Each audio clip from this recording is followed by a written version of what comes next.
Bonsoir à tous. Je vais vous faire voir le nouveau module de chez Hobbywing qui s'appelle le module de chez OTA qui va vous permettre de régler les variateurs. Alors vous le branchez simplement dans le variateur. Vous voyez, il y a un port qui est dédié à ça. Voilà le petit module et qui est relié au téléphone. Alors il est beaucoup plus simple d'utilisation qu'avant. Donc vous allez simplement télécharger la nouvelle application Hobbywing V2. Une fois que c'est fait, voilà, la voici. Pour vous connecter au variateur, vous avez ici un petit symbole qui est grisé. Vous appuyez dessus. Voilà. Donc, vous allez avoir les différentes possibilités de connexion.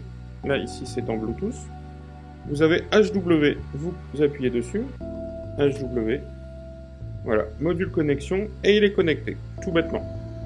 Alors, pour la première connexion, en fait, il va vous demander simplement un code, un mot de passe. Donc, il vous propose 88888, 5 x 8.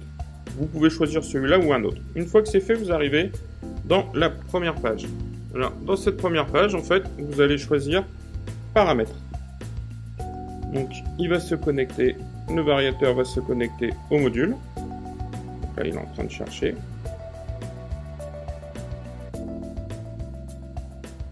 Alors, il fonctionne en Bluetooth, il fonctionne en Wi-Fi.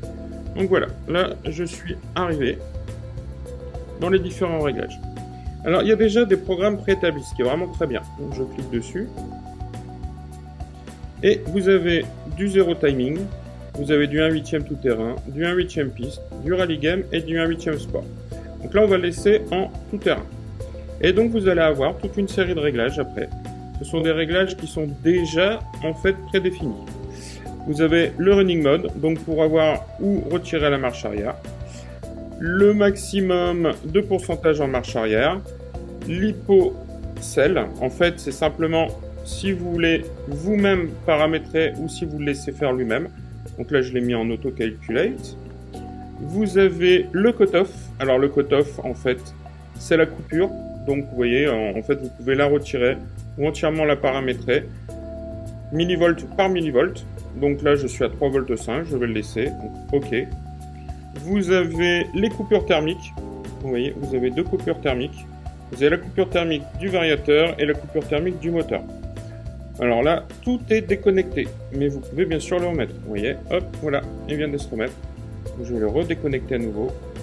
Voilà, c'est déconnecté. Ensuite, vous avez le voltage du bec. Donc vous pouvez le régler complètement. Pareil, hein, millivolts par millivolt. Donc là, il est à 6 volts et vous pouvez aller jusqu'à 8 volts 4. Je vais pour l'instant le laisser en 6 volts. Vous voyez, quand vous avez un réglage avec un petit astérix, c'est simplement que c'est le réglage d'origine. Donc c'est plus pratique en fait. Vous avez les différents modes sensor, sensorless, hybride. Là pour l'instant, je suis en sensored, sensorless, hybride. Ça fonctionne pour les moteurs WS Line par exemple, mais pour beaucoup d'autres marques de moteurs. Vous avez aussi le mode full sensored. Attention, ce mode-là ne fonctionnera qu'avec les moteurs de chez Hobbywing. Donc je le passe en mixte. Le sens de rotation du moteur. Donc suivant votre voiture, hein, si vous voyez que ça tourne dans le mauvais sens, vous pouvez inverser. Donc là, je vais le remettre comme c'était. Donc sur le S-Works, il faut effectivement inverser le sens. Ensuite, en autre réglage. Alors, vous avez, moi, quelque chose que j'ai trouvé très intéressant, qui est vraiment une nouveauté. Les phases AC swap. Alors, en fait, tout bêtement, par exemple, sur votre voiture, vous n'arrivez pas à aligner les fils ABC du moteur avec les fils ABC du variateur. Vous avez des fils qui se croisent, c'est pas toujours très sympa, très joli. Avec cette nouvelle fonction, en fait, vous pouvez l'activer ou la retirer. Donc là, la fonction est activée, ce qui m'a permis, en fait, tout simplement de brancher le fil A sur le C et le fil C sur le A pour avoir tous mes fils alignés. Donc ça, c'est une nouveauté qui est vraiment, je trouve, très sympa. Vous avez ensuite ce réglage-ci. Hein, donc là, c'est dans la fonction des gaz. Troll Rate Control. Plus vous allez monter cette valeur, donc en fait, elle va de 1 à 30, et plus vous allez avoir de, on va dire, de sensations, de temps de réaction plus rapide par rapport à votre demande au niveau de la gâchette. Donc là, il est à 15. Troll courbe. En fait, ça, c'est pour vous donner une courbe d'accélération différentes ou alors stock. Moi, je laisse toujours sur linéaire. Neutral range. Alors, ça, c'est, comment vous expliquer? On va dire que c'est un peu la bande morte autour du neutre et à combien le variateur va commencer à accélérer en pourcentage. Donc là, on est à 8 sur le réglage d'origine. Si vous avez une piste qui glisse vraiment très très fort, n'hésitez pas à le descendre à 6. Ensuite, vous avez Initial Troll Force. Donc ça, c'est à combien de pourcentage les gaz vont commencer à arriver. D'origine, c'est à 1. Ça vous donne une sensation de souplesse.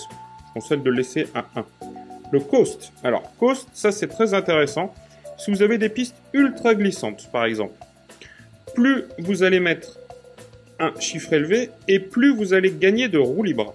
C'est-à-dire que là, vous avez une sensation d'avoir une voiture thermique où quand vous lâchez les gaz, la voiture continue à tourner. Ça, c'est le réglage du coast.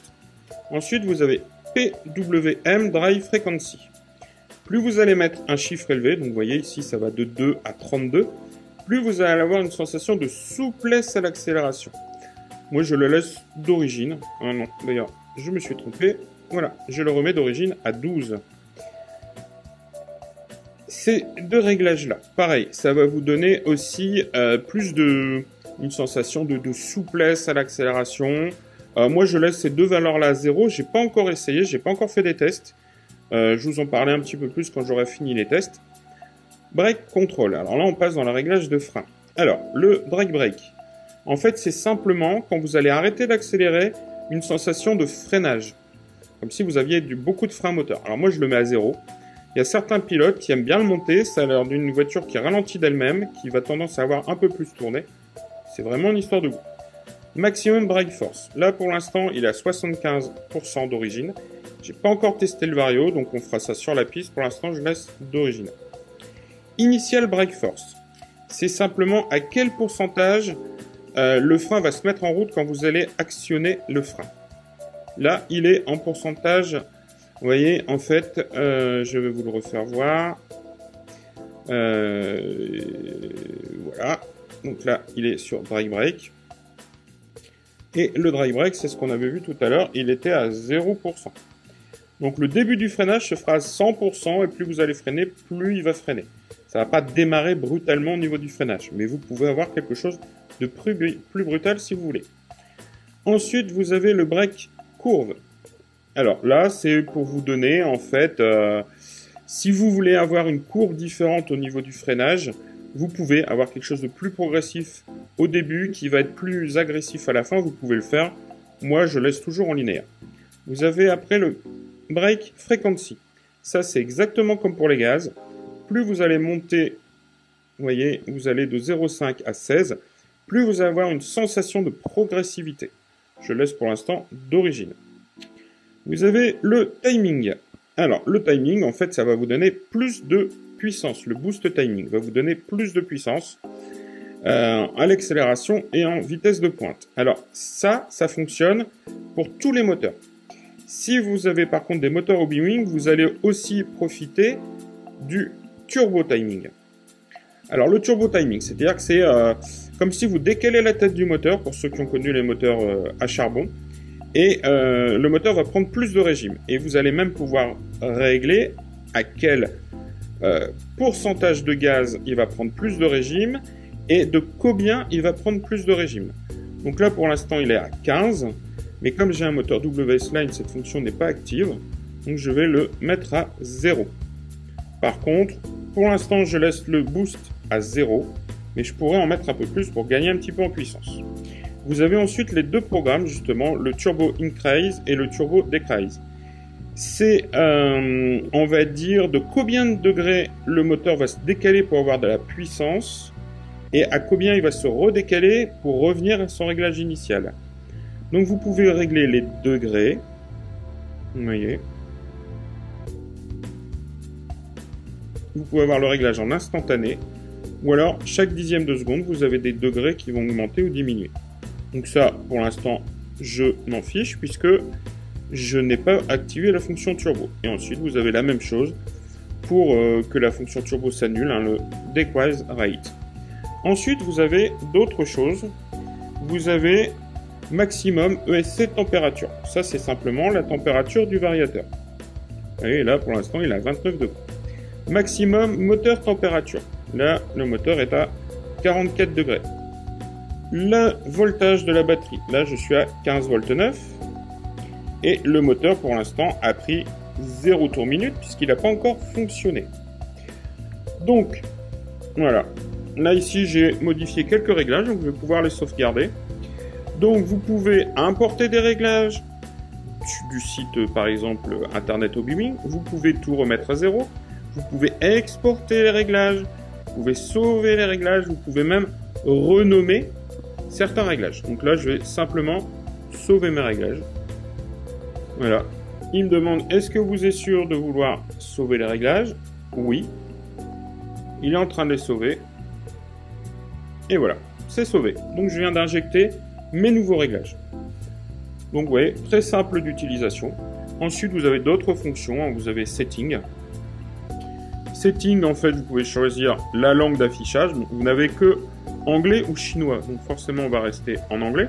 Vous pouvez aussi sélectionner la méthode de connexion. Donc là, je suis en Bluetooth. Donc je ne vais pas toucher. Vous avez encore quelques petites notions légales, des choses comme ça. Vous voyez, je découvre en même temps que vous les fonctions, hein, parce que je ne m'en suis pas encore servi.